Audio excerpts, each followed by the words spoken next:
हर हर महादेव। अस्सलाम वालेकुम। आप सभी को नमस्कार।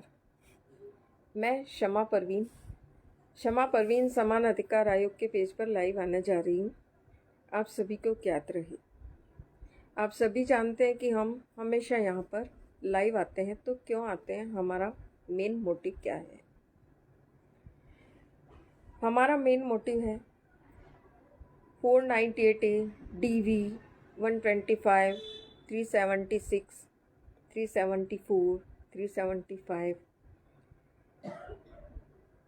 और कई तरह की ऐसी धाराएं हैं जो कहने को महिलावादी है, वो आज केवल पत्नीवादी बनकर रह गई है। झूठी आवारा बच्चलन इनका दुरुपयोग कर रही है, ये आप सभी जानते हैं। जिस तरह से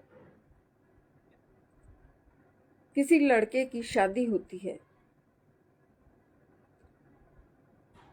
और उसकी पत्नी शादी से पहले से ही आशिकी में फंसी हुई होती है, माँ बाप सभी जानते हैं कि उनकी बेटी किस तरह की है, क्या कांड कर चुकी है।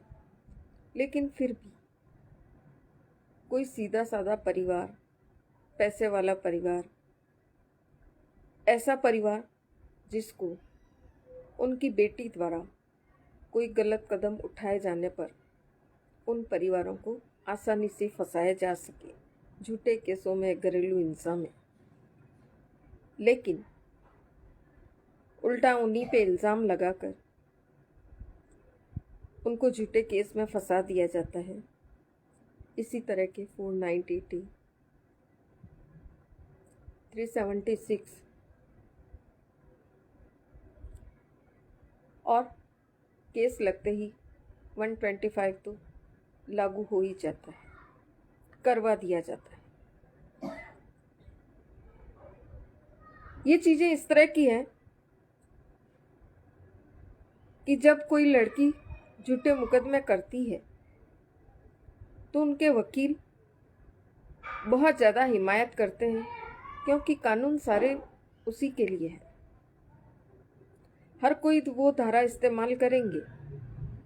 इतना ज़्यादा पति और उसके परिवार को प्रताड़ित किया जाता है कोर्ट के अंदर, महिला पुलिस थाने के अंदर, और आप जानते हैं कि मेंटेनेंस जब चालू हो जाता है, सक्षम है वो तो दे देगा, लेकिन जो सक्षम नहीं है, गरीब इंसान है, मेहनत मजदूरी करने वाला है, उसके ऊपर भी मेंटेनेंस जब थोप दिया जाता है और वो नहीं दे पाता है तो उसे जेल हो जाती है। आए दिन पुलिस वाले कोर्ट का नोटिस ले लेकर लड़के के घर पे पहुंच जाते हैं। और आप जानते हैं कि जब एक वर्दी वाला किसी के घर आता है तो आस पड़ोस के सभी लोग इकट्ठा होकर तमाशा देखते हैं। तब क्या पति और उसके परिवार की इज्जत खराब नहीं होती है? झूठे मुकदमे में फंसते हैं और इल्ज़ामों के शिकार होते हैं, तब क्या उनकी इज्जत खराब नहीं होती है? लेकिन यही कहते हैं कि क्या बोले, हमारी किस्मत में यही था। थाने वाले हमारी सुनते नहीं, पुलिस हमारी सुनती नहीं, वकील हमारी सुनता नहीं, जज हमारी सुनते नहीं, कोई सामाजिक संगठन हमारी सुनता नहीं, कोई NGO हमारी सुनता नहीं, और कोई रिश्तेदार भी हमारे ऊपर विश्वास नहीं करता।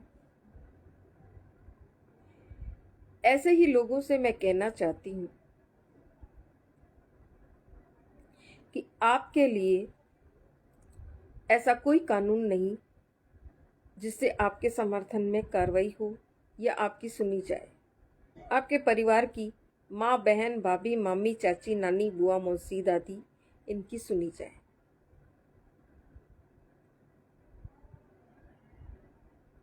तब आप किसे कहेंगे? जब कोई सुनवाई नहीं होता, आपके लिए कोई कानून नहीं है।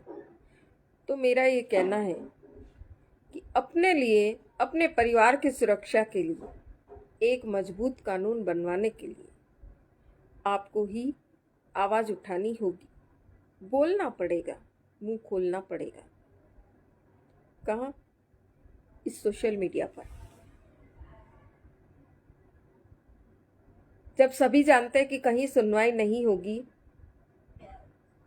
तो सुप्रीम कोर्ट, केंद्र सरकार, राष्ट्रपति, आम जनता तक आपकी आवाज़ पहुंचानी है। आपकी पीड़ा जो आपने भोगी है वो बतानी है। तो इस सोशल मीडिया से ज़्यादा अच्छा कोई भी मंच नहीं। आज का ज़माना ये है कि फेसबुक सभी चलाते हैं। ज़रूरी नहीं कि वो पढ़ा लिखा हो, अनपढ़ भी चलाते हैं, कम पढ़े लिखे भी चलाते हैं। स्त्री पुरुष जवान बूढ़े सभी चलाते हैं।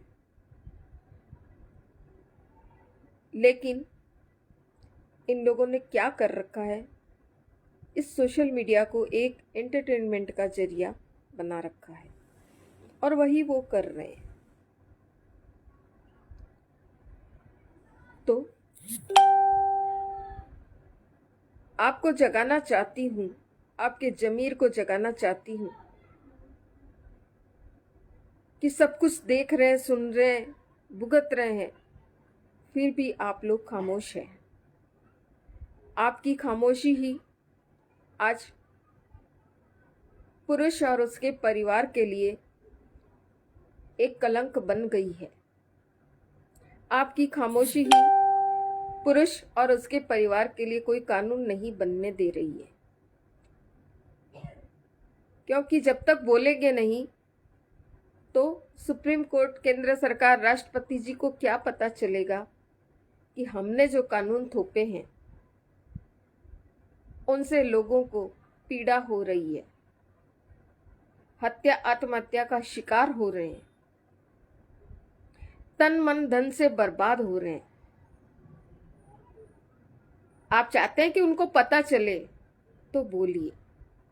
जरूरत है आपकी हिम्मत की और आपके मोबाइल के डेटा की। क्या लगता है हर किसी के लिए कानून है?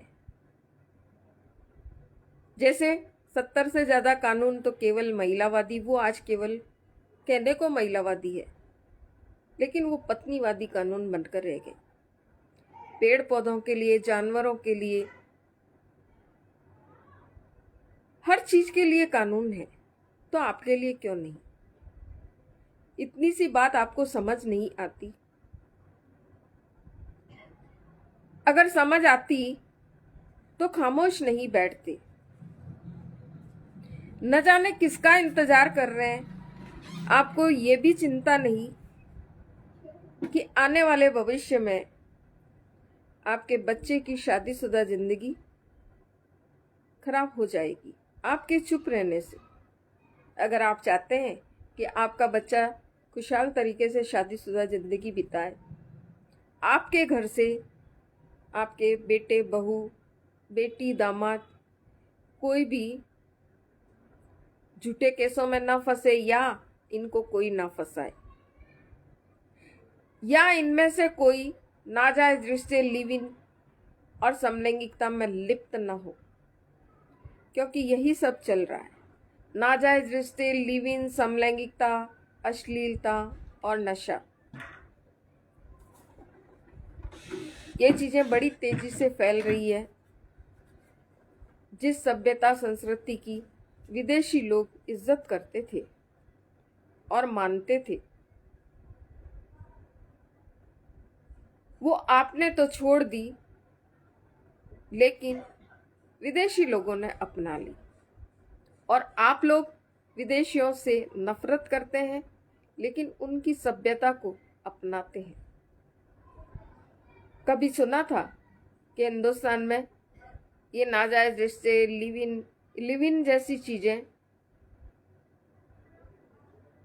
या समलैंगिकता जैसी चीजें क्या हिंदुस्तान में थी? जो आप इसका अनुसरण कर रहे हैं, अपना रहे हैं, जरा भी नहीं सोचते कि इससे आपका मान सम्मान, आपका शोषण हो रहा है और किसी का नहीं। क्योंकि इन चीजों से आप खुशी पाकर हमेशा के लिए खुश नहीं रह सकती। कुछ पल की खुशियों के लिए आप लोग अपना और अपने परिवार का मान सम्मान दांव पे लगाते हैं। फिर आप सोचते हैं कि हमारे लिए कोई बोले। भाई क्यों बोलेगा?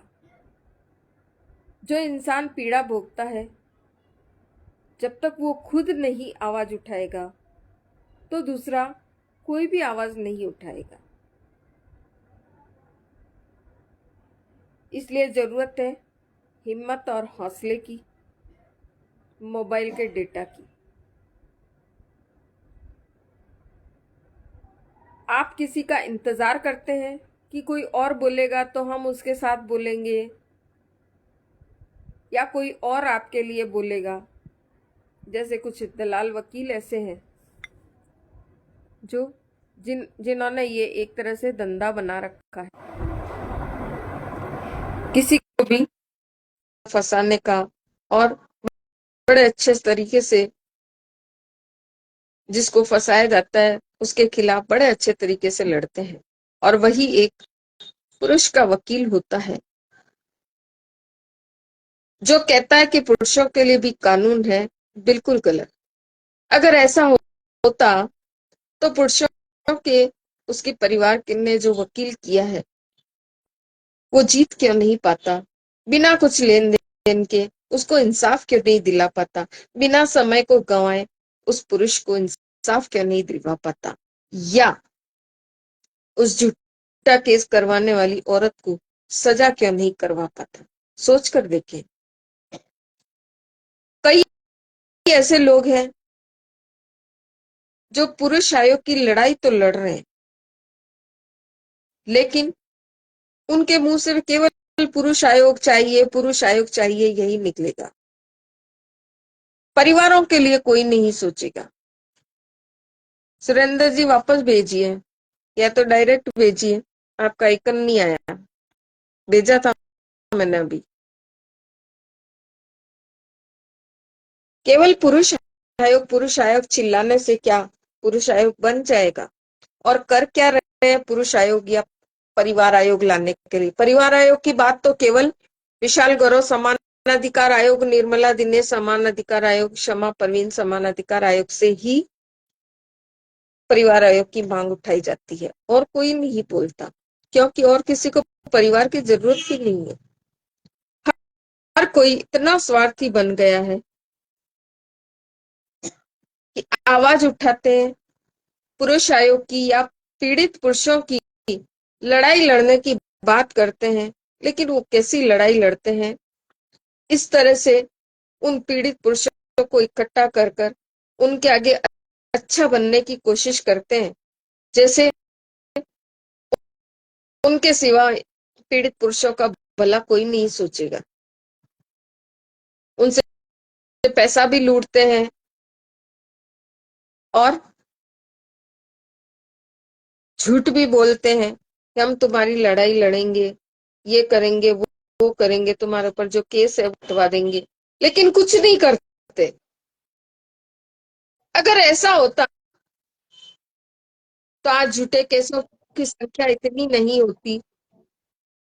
आवारा बच्चलन, लड़कियों के, औरतों के हौसले इतने नहीं खुलते कि अपने आशिकों के साथ मिलकर पतियों को मरवा देती या आत्महत्या के लिए मजबूर कर देती।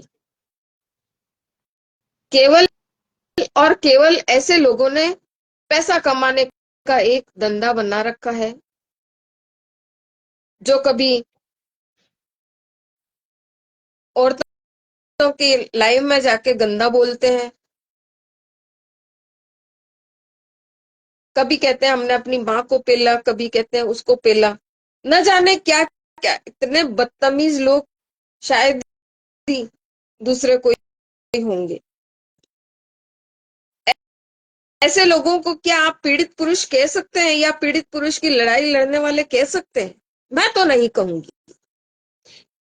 ऐसे लोगों को पता चलते ही जो सभ्य लोग हैं, जो देख रहे हैं, उनके चंगुल में फंस चुके हैं, तो एकता दिखाकर उनके ऊपर कार्रवाई क्यों नहीं करते?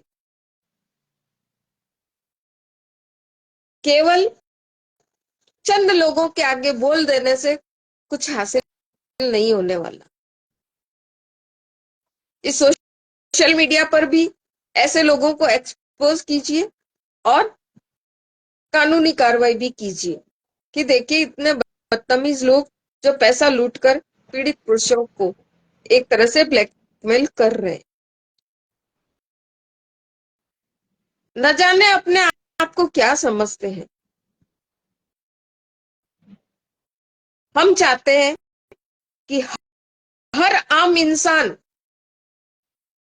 जवान हो, बूढ़े हो, स्त्री हो, पुरुष हो, कोई भी हो, जो जानते हैं कि पीड़ित पुरुष परिवार के लिए कोई ऐसा कानून नहीं है, आए दिन झूठे केस में फंसता है, आए दिन बहू या पत्नियां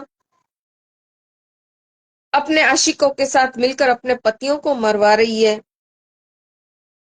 और झूठे झूठे केस लगाकर उनको फंसा रही है और आप लोग बर्बाद हो रहे हैं। तो ऐसी औरतों को आप एक्सपोज कीजिए, क्योंकि आप खुद जानते हैं कि आपकी कहीं सुनवाई नहीं होगी। इस सोशल मीडिया का सदुपयोग कीजिए। हमारा तो यही आपसे निवेदन है कि जितना ज्यादा यहाँ पर बोलेंगे, आप सभी जानते हैं कि हमारे पेज पर कोई भी आता है, नया पुराना कोई भी हो, क्योंकि हजारों लोग पहले आ चुके हैं हमारे साथ, लेकिन जिनका घर बस जाता है या जिनको कोई ऐसी प्रॉब्लम होती है, उस प्रॉब्लम से छुटकारा मिल जाता है, तो वो लाइव आना बंद कर देते हैं। लेकिन मैं सभी से कहना चाहती हूँ कि लाइव आप हमेशा नहीं आ सकते, तो 2-4 दिन से एक बार तो आ ही जाइए, ताकि लोगों को पता चले कि आपकी समस्या का समाधान सोशल मीडिया पर लाइव बोलने से हुआ। हम ना तो पैसा लेते हैं ना पैसा देते हैं। हाँ हाँ, हमारी जुबान तो कड़वी है, क्योंकि हमें मीठा बोलना नहीं आता, किसी को धोखा देना नहीं आता, झूठ बोलना नहीं आता और किसी का मजाक बनाना नहीं आता। इसलिए हम कड़वा बोलते हैं, सच बोलते हैं। अब किसी को अच्छा लगे या किसी को बुरा लगे, कोई फर्क नहीं पड़ता है। मैं सुरेंद्र जी, हर हर महादेव। हर हर महादेव। माता जी, वेस्ट बंगाल जलपाईगुड़ी से। देखिए, कड़वा बोलने वाला ये जो है, ये कोई इंस्टेंट रिलीफ वाला प्रोग्राम नहीं है। ये जो हमारा लाइव जो सेशन हम लोग चलाते हैं, ये किसी को कोई मॉनेटरी बेनिफिट देने, फाइनेंशियल बेनिफिट देने वाला प्रोग्राम हो या इंस्टेंट रिलीफ या तुरंत अभी करो अभी पाओ, ये ऐसा कोई प्रोग्राम नहीं है। और इसका क्रेडिट आपको मिलेगा इस बात की भी, आप जो काम कर रहे हैं, जो बात बोल रहे हैं, समाज लोगों के सामने अपनी बात को उजागर कर रहे हैं सोशल मीडिया के ऊपर में, इस बात की कोई गारंटी नहीं है यहाँ पर कि आपको इसका क्रेडिट मिलेगा।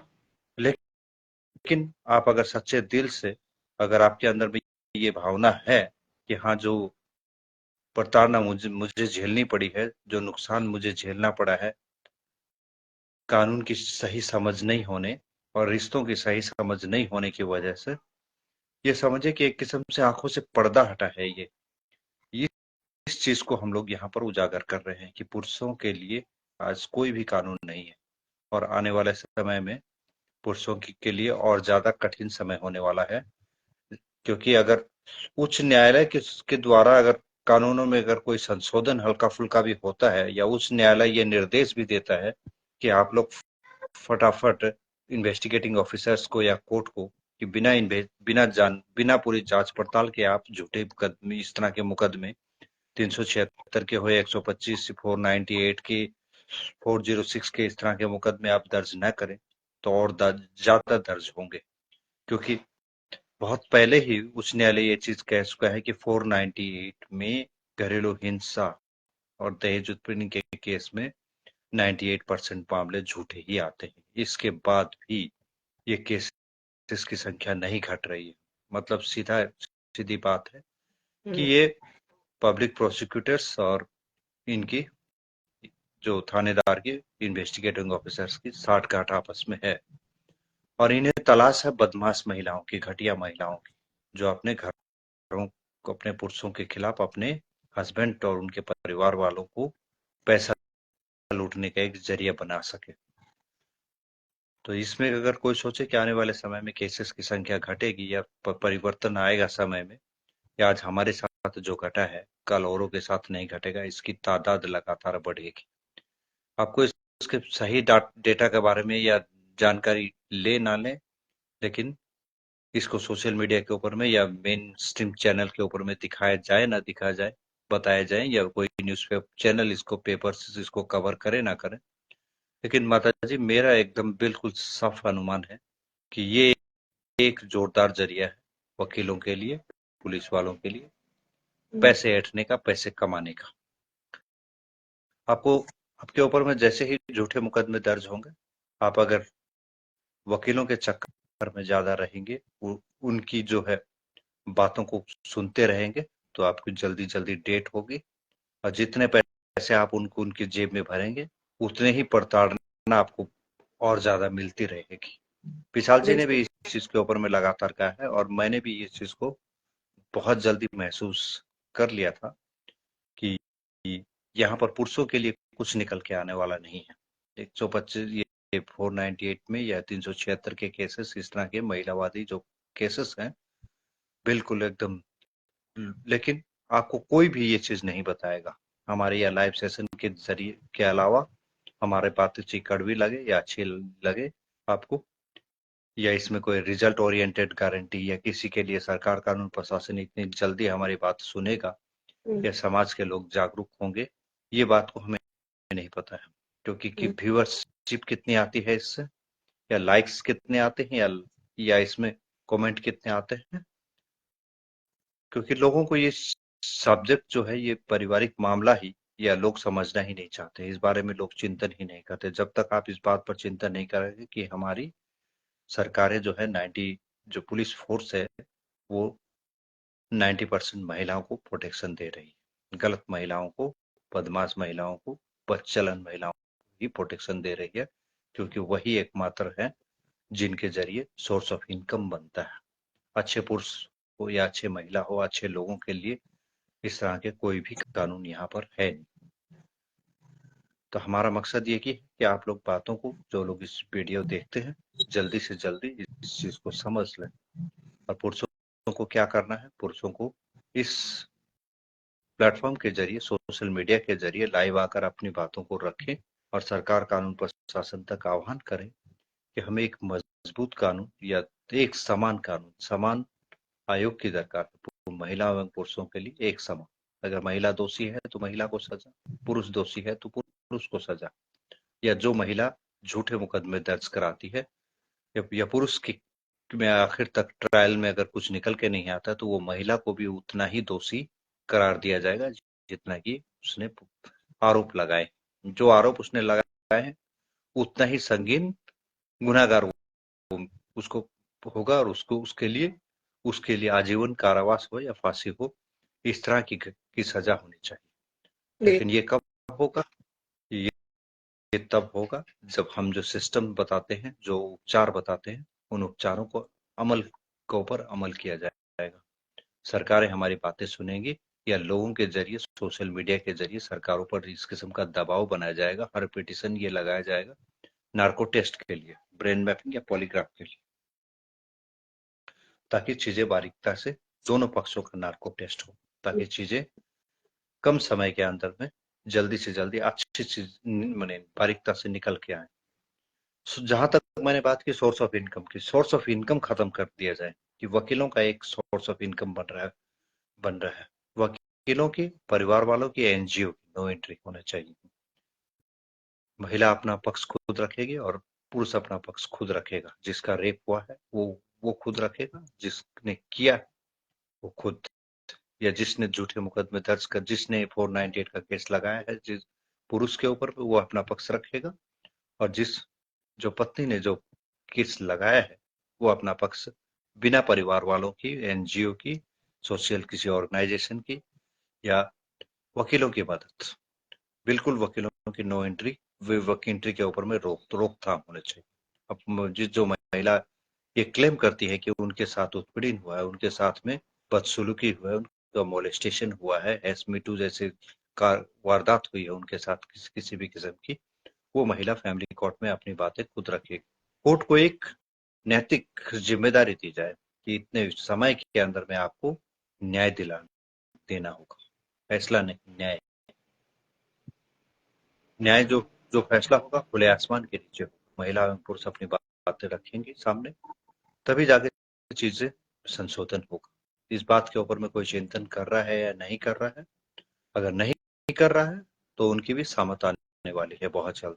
हमने नहीं समझा चीजों को, या आज पुरुष के परिवार वाले इनकार कर रहे हैं, पुरुष को ही दोषी ठहरा रहे हैं, उनको भेज सेटलमेंट दिया। के लिए मजबूर कर रहे हैं, उनको सेटलमेंट के लिए मजबूर कर रहे हैं उनके परिवार वाले, जिस पुरुष के ऊपर में झूठे आरोप लगे हैं, झूठे मुकदमे लगे हैं, और 98 के हो या 376 के, विवेक जी भेज दिया।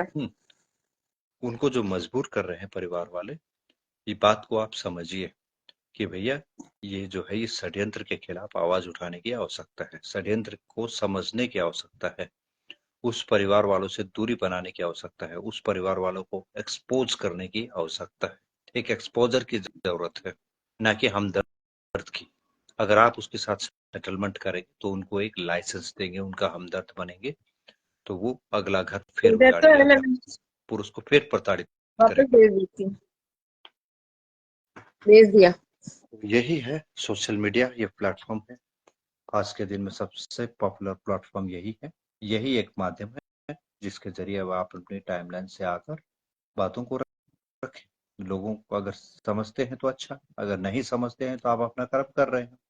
अगर सरकार, कानून प्रशासन, अगर हम दो लोग बोलेंगे, एक लोग बोलेगा, तो कितनी हलचल मचेगी या कितना काम होगा, इस बात को तो मुझे नहीं फेसबुक पता। अपडेट कर लीजिए। लेकिन कोई भी आंदोलन हो, किसी एक इंसान को अकेला ही करना पड़ता है, चाहे वो आजादी का आंदोलन हो या किसी भी प्रकार की कोई भी कानून में संशोधन की बात हो, या कोई भी सोशल प्रॉब्लम हो, कोई भी सामाजिक गंदगी हो, भ्रष्टाचार हो, इंसान अकेला ही खड़ा होता है, इसके बाद ही लोग उसके साथ खड़े होते हैं। लेकिन ये एक ऐसा चैप्टर है, ये एक ऐसा सिलसिला है कि लगातार विशाल जी और समा परवीन आंटी जी इतनी मेहनत करने के बाद भी उनके साथ लोग उनकी बातों को नहीं समझ रहे, बल्कि घटिया दलाले जो है, या जो मंद बुद्धि के लोग उनका विरोध कर रहे हैं, जबकि वो एक कमाई का जरिया बना रहे हैं। और जब हमने ब्रेक लगाने की चेष्टा की इसके ऊपर में, तो वो हमारे ऊपर ही टूट पड़े, हमें ही झूठी गंदी गंदी गालियां देने लग गए और उल्टी पुल्टी बातें कहने लगे, हमारे ही वो लोग। जो जो 18 बाप की औलाद होगी वो ऐसा ही काम करेंगे। हाँ, वो क्यों ऐसे ही काम करेंगे बुरा जो 18 मानना? बाप। क्यों बुरा मानना? हम जब हम सही है तो हमें डरना भी नहीं है। अब वो हीरो बनने की चेष्टा कर रहा है, वो एक राणा है, हैं, आकर वीडियो बनाता है, कहता है कि जिस महिला वो उस वकील को एक्सपोज करने की चेष्टा कर रहा है, जिन्होंने जिस महिला ने कातिल मने ये अपने हस्बैंड को कत्ल करके ड्राम के अंदर में डाल दिया। अब वो कहता है कि नहीं, ऐसे वकील को, तो भैया हम तो हमेशा से ही गलत वकीलों को एक्सपोज करने की चेष्टा कर रहे हैं कि ये जो सिलसिला है, ये जो कोर्ट का जो सिस्टम। वकील को तो पैसा मिलेगा तो वो किसी का भी केस ले लेगा, ठीक है ना। एक्सपोज तो उससे कीजिए जिसने खुद गलत किया है। उसको एक्सपोज करिए, जब वो बिल्कुल खुद सही, भी तो बिल्कुल। गलत है, वो कौन सा सही है? हाँ, वही तो बात मैं कर रहा हूँ, वो अपनी छवि सुधारने की अभी चेष्टा कर रहे हैं। किस ऐसे छवि सुधर जाएगी? दुनिया ने देख ली तेरी छवि क्या है। जो अपनी एक 60 साल की इसकी माँ है, जिसको ये पेलता है। तो इस तरह के घटिया लोगों की वजह से, दलालों की वजह से ही आज कानून पुरुषों के लिए नहीं बन पा रहा है, क्योंकि वो जो लोग बोलने जाते हैं यहाँ पर सोशल मीडिया के वीडियो ऊपर बना में, के ये लोग ना, हाँ, उनकी वो आलोचना करने शुरू कर देता है, उनको फोन करके गालियां देना शुरू कर देता है मनोज राणा। तो ये सिलसिला आप बंद करिए और हमें अपना काम करने दीजिए, क्योंकि आप तो लायक है नहीं, आपको समझ है नहीं कि हम क्या कार्य करने जा रहे हैं। आज हमारा इसमें कोई भला हो, जल्दी से हम सोचे कि हम शॉर्टकट में हमारा कोई फटाफट कोई भला हो जाएगा, ऐसा होने वाला नहीं। हमारे समाज के लिए, राष्ट्र के लिए, कानून में संशोधन के लिए, सरकार कानून प्रशासन तक अपनी बातें पहुंचाने के लिए हम लोग लाए बाने की चेष्टा करते हैं। साथ ही साथ हम हर बात को पूरी प्रामाणिकता के साथ रखते हैं कि आज सभी लोग जानते हैं कि महिला या पुरुष जब होटल और खेतों में पकड़े जाते हैं गंदगी फैलाते हुए अवैध संबंधों में, तब महिला का चेहरा छुपा दिया जाता है, पुरुष का दिखा दिया जाता है, ताकि इस महिला को प्रोस्टिट्यूशन में दूसरी जगह इस्तेमाल किया जा सके। सिंपल बात है, लेकिन पुरुष इसको एक्सपोज नहीं करता। इसी बात से बिल्कुल जाहिर है कि हाँ, पुरुषों के लिए आज जो है हमारे लीगल सिस्टम में कोई भी ये कानून एक समान नहीं है महिलाओं एवं पुरुषों के लिए। अगर एक समान कानून होता तो महिला एवं पुरुष दोनों का चेहरा दिखाया जाता, दोनों को एक्सपोज किया जाता। महिला की गिरफ्तारी शाम 6 बजे के बाद नहीं होती है, जबकि पुरुष की कभी भी रात 2 बजे, 3 बजे, 4 बजे कभी भी हो सकती है। क्यों ऐसा क्यों? ये महिला की भी होनी चाहिए। अगर महिला अपराधी है, संगीन अपराधी है, महिला को आज तक जो है फांसी की सजा होने के बाद भी फांसी नहीं हुई है। अगर वो संगीन अपराध उसने किया है तो उसे भी फांसी की सजा होनी चाहिए। लेकिन ऐसा प्रावधान ही नहीं है हमारे संविधान में, हमारे सिस्टम में, हमारे जेल में। इस तरह का सिस्टम ही बिल्कुल माने बोना बना हुआ है। तो कहते हैं कि महिला को जो है स्पेशल चीजें दीजिए स्पेशल महिला को आरक्षण दीजिए, लेकिन जब महिला अपराधित महिला को किसी भी किस्म का कोई भी आरक्षण नहीं मिलना चाहिए। लेकिन कौन कहेगा इस बात को? सबसे पहले तो लोगों को समझ ही नहीं है कि हाँ, महिला के कंधे के ऊपर में अच्छी तरह से बंदूक रख के परिवारों को उजाड़ा जा सकता है। एक महिला नौकरानी के रूप में हो या पत्नी के रूप में आकर पुरुषों को काफी बने बड़ी प्रताड़ना दे सकती है। और लोग जो है गलत इंसानों का, गलत चीजों का ही आजकल साथ देते हैं। अच्छे अच्छे इंसान, सच्चे इंसान लोगों को पता अगर भी होता है, सिस्टम को अगर पता भी है, आज जुडिशरी सिस्टम को इस बात की पूरा पता है कि ये केसेस झूठे, इसमें मनगढ़ंत कहानियां जो है, ड्राफ्टिंग सारी मैंने प्री प्लान्ड, ये जो है इस किसी भी ड्राफ्टिंग में जो एफआईआर की जो ड्राफ्टिंग है, ये बिल्कुल मनगढ़ंत, इसमें वास्तविकता से इसका कोई लेना देना नहीं। लेकिन भेज दिया इसके बाद भी जो है पुरुषों को न्याय नहीं मिल पाता। लेकिन कोर्ट में वकीलें इस चीज को उजागर नहीं करते। ये नहीं कहते पुरुष को कि आपके लिए कोई कानून ही नहीं है, तो आप बाहर भेज डेट में दिया। आकर क्या करेंगे? आप सिर्फ सिंपल डिफेंड करिए। लेकिन ये वो जब तक कॉम्प्लिकेटेड नहीं बना कर रखेगा, पुरुष को डरा कर नहीं रखेगा, तब तक पुरुष जो है जेब खाली नहीं करेगा। पुरुष अगर डरा बिल्कुल हुआ रहेगा तभी जाकर वो वकीलों की जेब भरता रहेगा, कहेगा सर उनको करता रहेगा। बात रही परिवार वालों को फंसाने के लिए, दूर के रिश्तेदारों का सभी का नाम लिखवा देती है महिला, और वो डरे हुए आते हैं और वकीलों की और जेब भर के चले जाते हैं कि हमारा नाम हटा दो, केसेस से हमारा नाम हटा दो।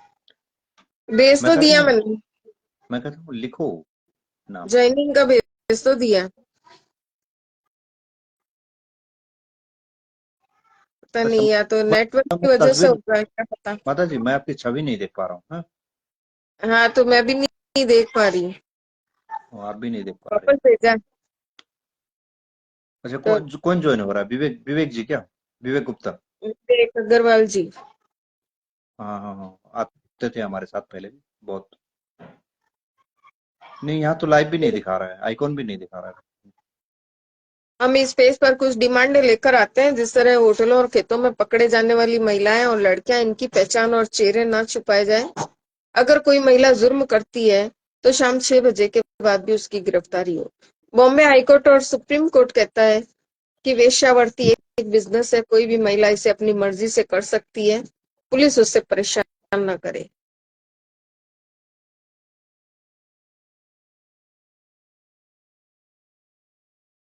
हाँ, तो ऐसी महिला को लाइसेंस बनाकर दीजिए। क्योंकि नहीं तो उनको पता ही नहीं लाइसेंस चले। बनाकर दीजिए, एक लीगल वेबसाइट बनाकर दीजिए, ताकि उस पर उनकी रेट तय कीजिए, ताकि तय रेट से ज्यादा पैसे मांगकर कोई भी वेश्या किसी पुरुष को ब्लैकमेल ना कर सके। 376 का आरोप लगाकर उसे ब्लैकमेल ना कर सके, उसे जेल का डर ना दिखा सके। तलाकशुदा स्त्री पुरुष की वेबसाइट की भी हम मांग करते हैं। विवेक जी, कार्ड कैसे दिया वापस? माता जी, हम तो आ रहे लाइव, बाकी 3 गायब हो गए। आपकी फोटो अच्छा नहीं आ अच्छा। रही है, इनकी भी फोटो नहीं आ रही है। आप लोगों की भी नहीं दिख रही है। ठीक है।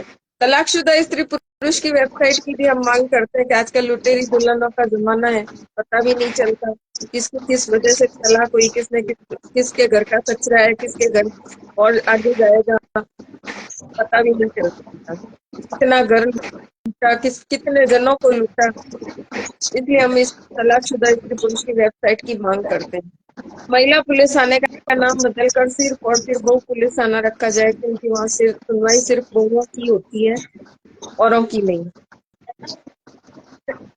पति के परिवार की महिलाओं की सुनवाई नहीं होती, इनको महिला ही नहीं समझा जाता।